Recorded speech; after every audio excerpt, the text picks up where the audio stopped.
बच्चों, पिछले टॉपिक में हमने पढ़ा था कि रिसोर्स का क्लासिफिकेशन। तो वहां पे हमने केवल यही पढ़ा कि our surrounding all the living and non living things which can satisfy our needs considered as a resources. यानी हमारे सराउंडिंग में जो कुछ भी है वो लिविंग है या नॉन लिविंग, सब क्या है, रिसोर्सेज हैं। अब रिसोर्सेज का हमें करना क्या था, डेवलपमेंट। यानी हमारी आज की टॉपिक पहली है development of the resources.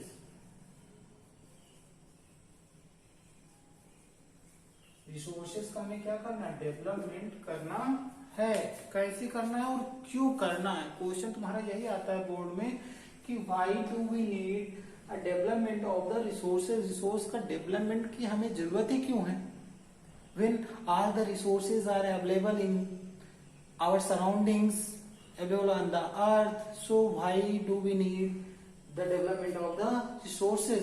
Simple answer है कि only you imagine, can you live without water, can you live without air, can you live without land. तो आंसर आएगा no sir. So we need to development of the resources. इसीलिए हमें क्या करना है, इनको डेवलप करना है। तो क्वेश्चन तुम्हारा यहां बनेगा कि सर एयर भी है कंट्री में, इवन एज एटमॉस्फेयर में है, वाटर भी अवेलेबल है, लैंड भी है, तो फिर प्रॉब्लम कहाँ है, प्रॉब्लम यहाँ पे है। क्यों? क्योंकि रिसोर्सेज हमारे लिए बहुत ही इंपॉर्टेंट है for human survival. Human survival के लिए क्या है, बहुत ही इंपॉर्टेंट है, एसेंशियल है। अगर नहीं रहेंगे तो क्या होगा, यहाँ पे फिर एक क्वेश्चन कि सर नहीं क्यों रहेंगे। तो नहीं का आंसर ये है, सबसे पहला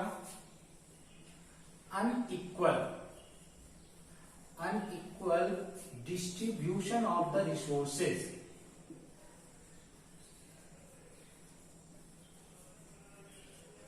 रिसोर्सेज का क्या हुआ है, अनइक्वल डिस्ट्रीब्यूशन हुआ है। जब अनइक्वल डिस्ट्रीब्यूशन होगा तो सोसाइटी क्या हो जाती है, टू पार्ट्स में डिवाइड होती है। एक को हम बोलते हैं रिच और दूसरे को बोलेंगे poor. Greed for individuals,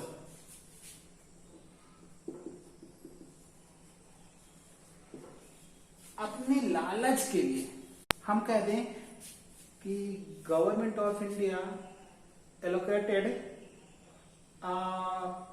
coal reserves, मेरे नाम ही कोल रिजर्व्स कर दिया गया, तो मैं क्या करूंगा, ग्रिड के लिए उसकी जबरदस्ती माइनिंग कराऊंगा। उस माइनिंग की वजह से क्या होगा, मैं उस पूरे कोल को सेल कर दूंगा इंडिया में या फिर बाहर, किस लिए, for purpose of money.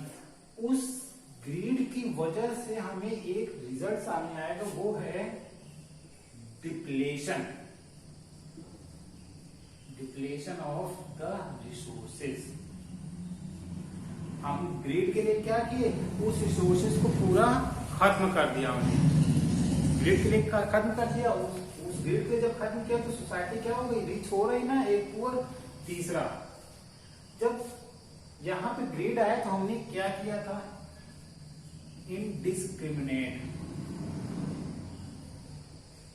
indiscriminately utilization of or exploitation।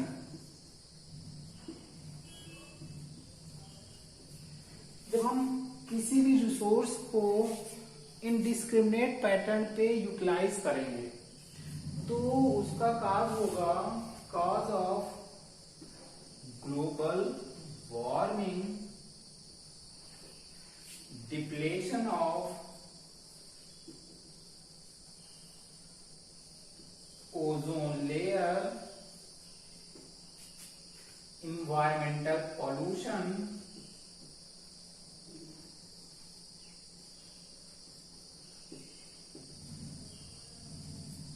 Simple answer आ गया। For this reason we needed to development of the resources. because unequal distribution led the society divided to two parts, rich and poor. Second, the depletion of the resources for greed of the individuals, indiscriminately exploitation led the global warming, depletion of ozone layer, and also environmental pollution.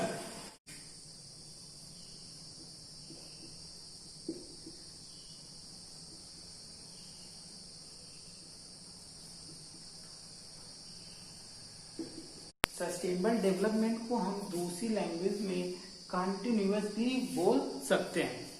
एकदम छोटी सी इसकी definition है sustainable development की, without damaging the environment, without damaging the environment, think about future generation need, यानी environment को damage नहीं करना है, फ्यूचर जनरेशन की नीड को ध्यान में रखना है, and utilise all the resource. ऐसा नहीं है कि हम कहते हैं कि ठीक है हम फ्यूचर के लिए वाटर को पूरा कंजर्व करेंगे, सस्टेन करेंगे, डेवलप करेंगे और खुद पानी पीना छोड़ दें, तो क्या हम सरवाइव कर पाएंगे? नहीं कर पाएंगे।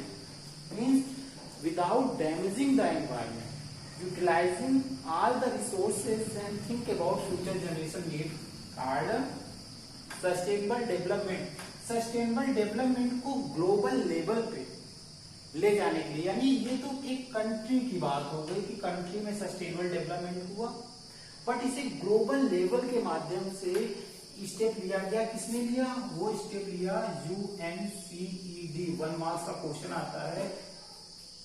UNCED stand for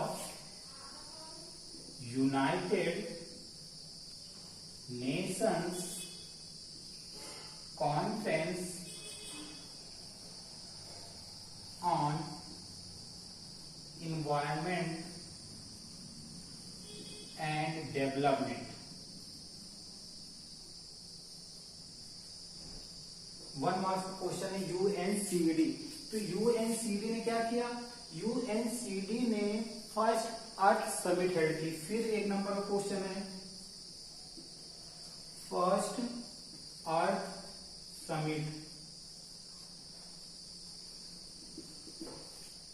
first earth summit की जो फॉर्मुलेशन था, इसका जो फॉर्मूला था वो किसने लाया? UNCED ने। क्या है? United Nations conference on environmental and development. First earth summit कहाँ होती है? रियो डी जेनेरियो में। कब? जून 1992। 1 मार्क्स के आंसर चल रहे हैं। फर्स्ट अर्थ समिट कहाँ है हुई? रियो डी जेनेरियो में। व्हेन? जून 1992 में। इस फर्स्ट अर्थ समिट में 150 कंट्री जो है, 150 प्लस कंट्रीज के हेड ऑफ नेशंस क्या होते हैं? पार्टिसिपेट करते हैं। And they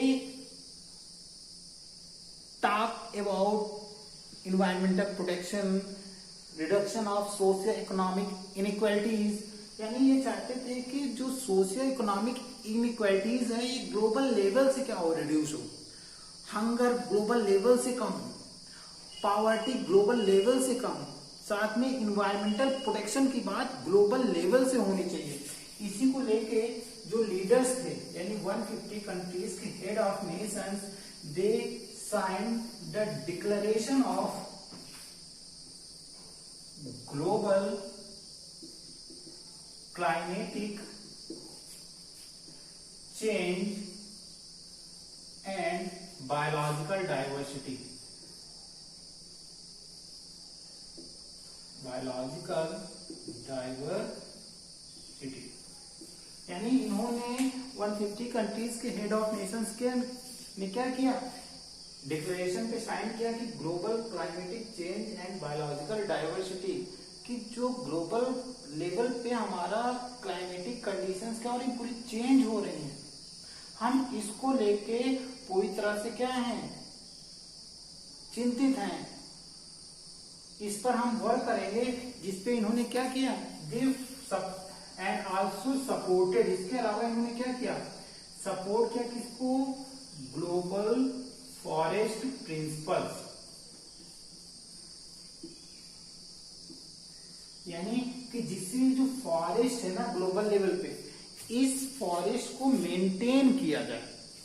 and agreed agenda 21,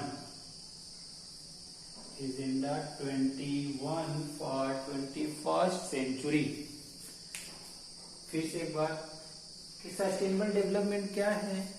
without damaging the environment, utilise all the resources and think about future generation need.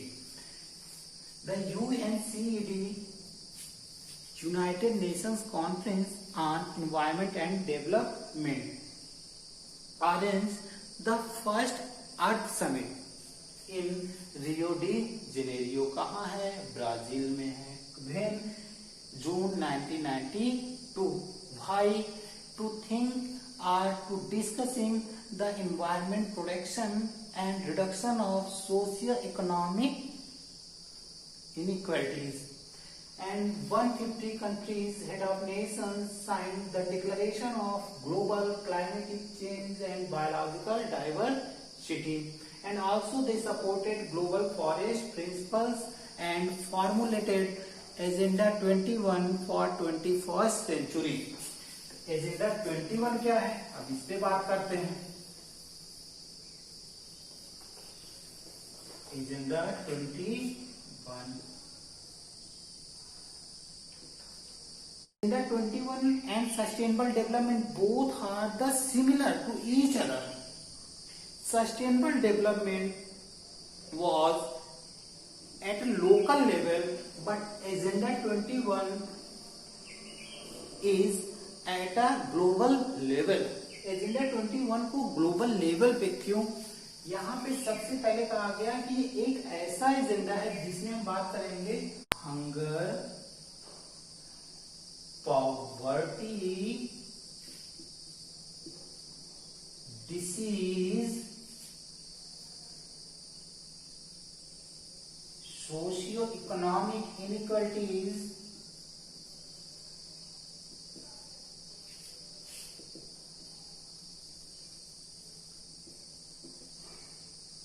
इसे हम क्या करेंगे?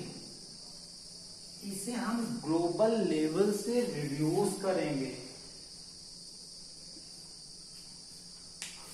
एवरी कंट्रीज में हमें हंगर मिलता है, पॉवर्टी मिलती है, डिसीज मिलती है, सोशियो इकोनॉमिक इनइक्वालिटीज मिलती है। तो यानी एजेंडा 20 में क्या हुआ? It is an agenda to reducing hunger, poverty, disease, socio economic inequalities at a global level through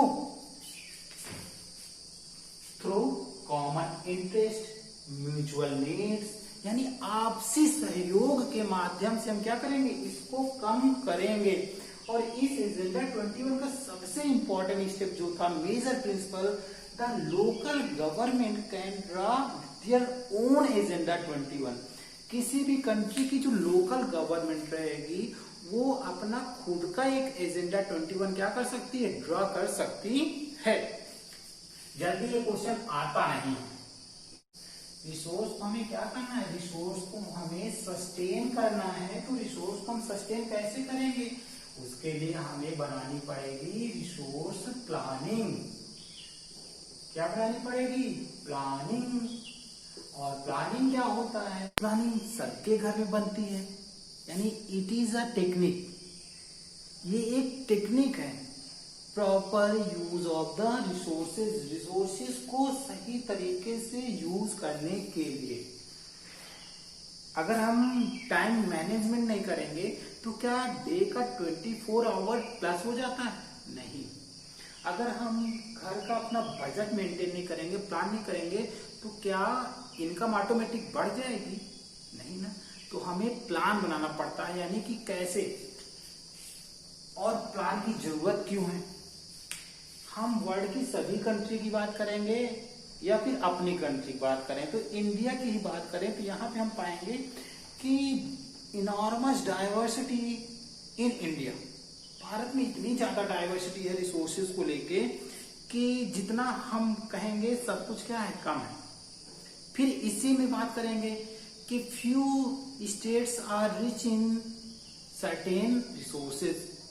कुछ ऐसे रिसोर्सेज हैं जो किसी रीजन्स में तो फाउंड है, बट फ्यू स्टेट्स ऐसे भी हैं जिनके पास वो सारे रिसोर्सेज नहीं है। कैसे? हम केवल छोटा नागपुर प्लेट्यूज की बात करते हैं।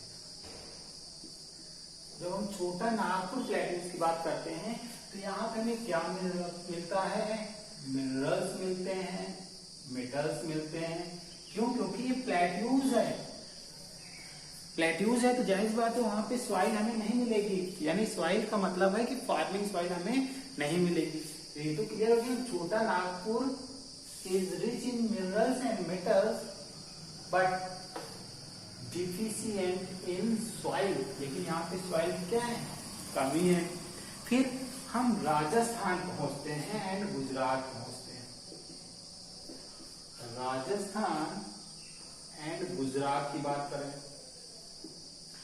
Both are rich in wind and solar energy. इन दोनों स्टेट्स के पास विंड एंड सोलर एनर्जी बहुत है, बट डिफिशिएंट इन वाटर, लेकिन इनके पास क्या है? पानी की कमी है। फिर हम फार्मिंग स्टेट्स में आ जाते हैं।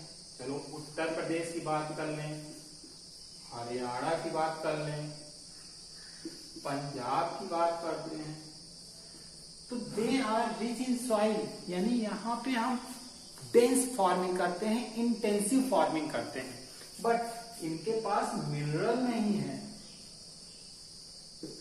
तो यहाँ पे क्वेश्चन फिर एक बनता है, एकदम कीचड़ टाइप का क्वेश्चन है कि why do we need a resource planning. तो एकदम सिंपल आंसर है, because in India the resources are enormous diversity of the resources in the country. Few states are rich in certain types of resources and few states are deficient or lack the certain types of resources. For example, Chota Nagpur is rich in mineral and metals but poor or deficient in soil. Rajasthan and Gujarat are rich in wind and solar energy but poor in water. UP, Haryana, Punjab are rich in soil but poor in mineral. So we need a resource planning. इसलिए हमें resource planning की क्या है? Need है। जब हमें ये है तो फिर इन विच स्टेप्स, यानी हम किस तरीके के स्टेप्स लें? सर्वे,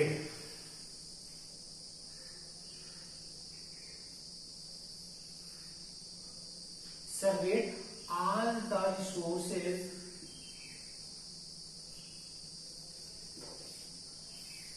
यानी कंट्री में जो भी हमारे पास लैंड अवेलेबल है वहां पे हम क्या करें? सर्वे करें।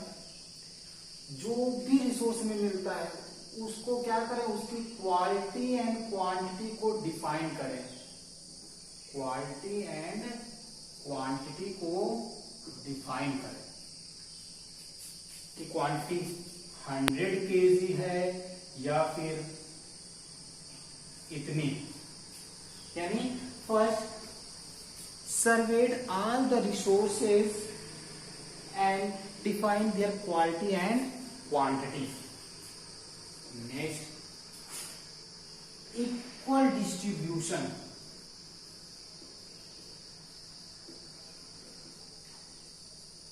Among the states for national development. For national development.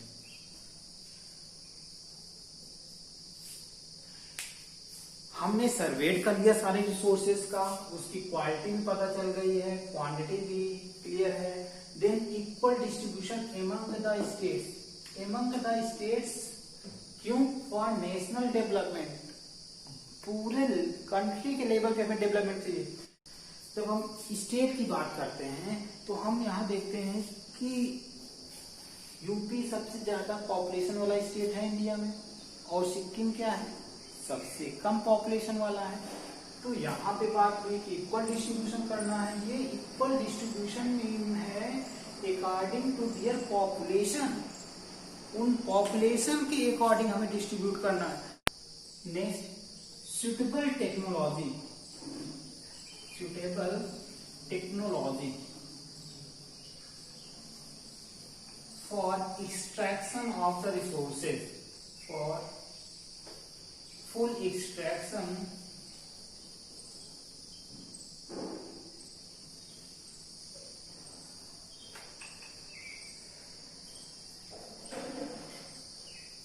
Resources को क्या करना है, फुल एक्सट्रैक्शन करना है। क्यों? अगर सुटेबल टेक्नोलॉजी नहीं रहेगी तो रिजल्ट ये होगा कि एक्सट्रैक्ट किया, आगे सभी क्या हो रहा है, वेस्ट हो रहा है। तो यानी first identify or surveyed all the resources and then define their quality and quantity, equal distribution among the states for national development, to use suitable technology for full extraction of the resources. For these measurements, we can sustain the resources and also we can conserve the resources. यानी इस तरह हम resources को क्या कर सकते हैं, conserve कर सकते हैं। मीन्स हमारी नेक्स्ट हेडिंग है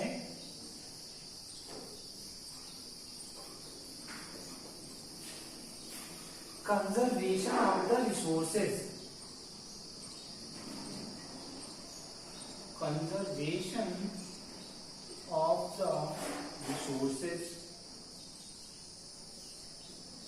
पहले तो हमने कहा कि रिसोर्स का डेवलपमेंट करना है, ठीक है, हमने सस्टेनेबल डेवलपमेंट उसके लिए लिया। रिसोर्स को डेवलपमेंट करने के लिए सस्टेनेबल हमारा तब होगा जब हम क्या बनाएंगे, रिसोर्स प्लानिंग। और जब रिसोर्स प्लानिंग हो गई तो रिसोर्स ऑटोमेटिक क्या होने लगते हैं, कंजर्व होने लगते हैं। साथ में हम कंजर्व करें ही क्यों, वही सेम क्वेश्चन जैसे कि why do we need development of the resources और why do we need a resource planning, वही सेम है कि why do conserve the resources, हम कंजर्व क्यों करें। तो इसके लिए केवल इतना ध्यान दो कि सस्टेनेबल क्या है, फ्यूचर जनरेशन नीड। तो कंजर्व हम किस लिए करते हैं, future generation need, because resources are very essential for human development and also for human survival. Without resources no one can survive for a minute, so we need to conserve the resources at a global level and also at a local level. The different leaders and the countries formulated different types of conservation policies for the resources, such as our great leader Mahatma Gandhi.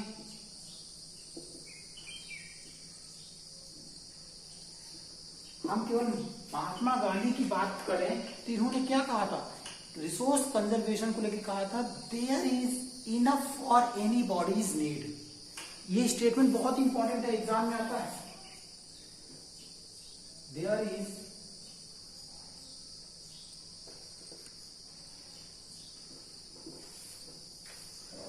Enough for anybody's need,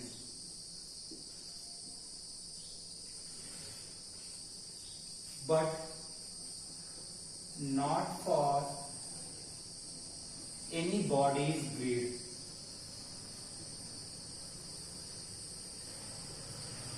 यानी महात्मा गांधी ने क्या कहा कि भारत में सबकी जरूरतों के लिए सब कुछ है, यानी कि भारत में इतने रिसोर्सेज हैं कि सभी की जरूरतें क्या हो जाएंगी, फुलफिल हो जाएंगी, but not for anybody's greed, किसी की लालच के लिए, यानी किसी की तिजोरी भरने के लिए नहीं। क्यों? क्योंकि जब तिजोरी भर जाती है रिसोर्स को लेके तो हम देखते हैं कि few states are rich in water and few states are suffering from water, such as western Rajasthan, Gujarat and also the hilly regions of such as Sikkim, Meghalaya.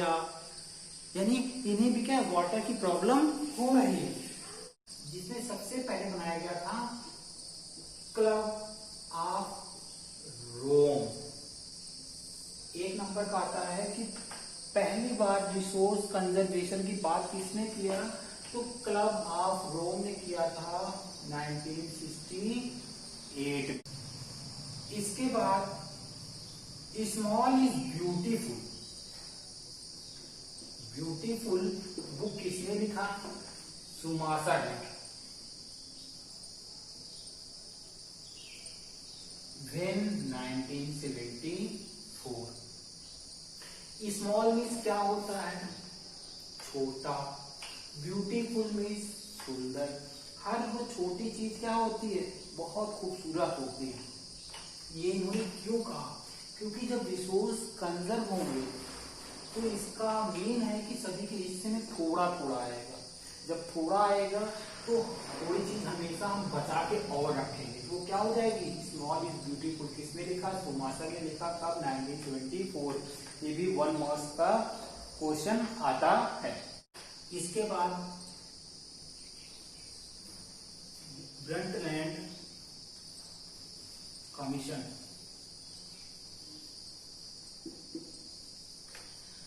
Brundtland commission ने 1987 फर्स्ट टाइम रिसोर्स कंजर्वेशन को लेके ग्लोबल लेवल पे बात की।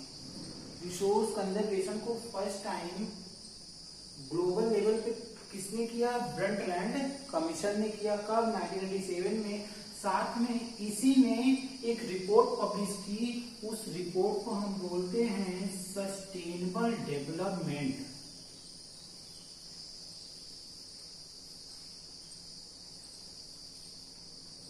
इसी Brundtland commission ने जो 1987 में अपनी पहली बार बात किया कि रिसोर्स कंजर्वेशन ग्लोबल लेवल पे होना चाहिए।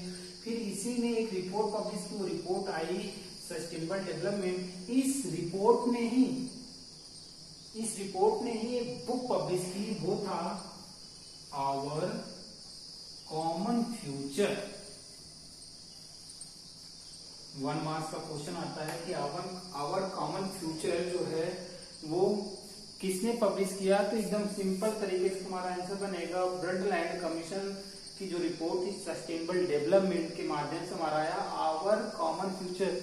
यानी कि रिसोर्स क्या है? हमारे कॉमन फ्यूचर है। इसे हमें क्या करना है? कंजर्व करना है। रिसोर्स कंजर्वेशन को ही लेके फर्स्ट अर्थ समिट होती है 1992 में, जून में होती है, रियो डी जेनेरियो में होती है, जहां पे ग्लोबल लेवल पे हमने बात किया एजेंडा 21 को, है ना, सस्टेनेबल डेवलपमेंट को ग्लोबल लेवल पे लाए, एजेंडा 21 फॉर्मुलेटेड हुआ। बच्चों जहां पे जिसे जो भी डाउट हो रहा है उस डाउट को कमेंट बॉक्स में लिखते रहो। उसी के अकॉर्डिंग मैं डाउट्स एंड सॉल्यूशन वीडियो बनाऊंगा। अगर तुम्हारे क्वेश्चंस नहीं आएंगे तो मैं डाउट्स एंड सॉल्यूशन वीडियो नहीं बनाऊंगा। क्यों? क्योंकि मुझे समझ में नहीं आएगा कि कहाँ पे मेरे बच्चों को प्रॉब्लम हो रही है। या फिर हो सकता है तुम देख नहीं रहे हो, कोई बात नहीं।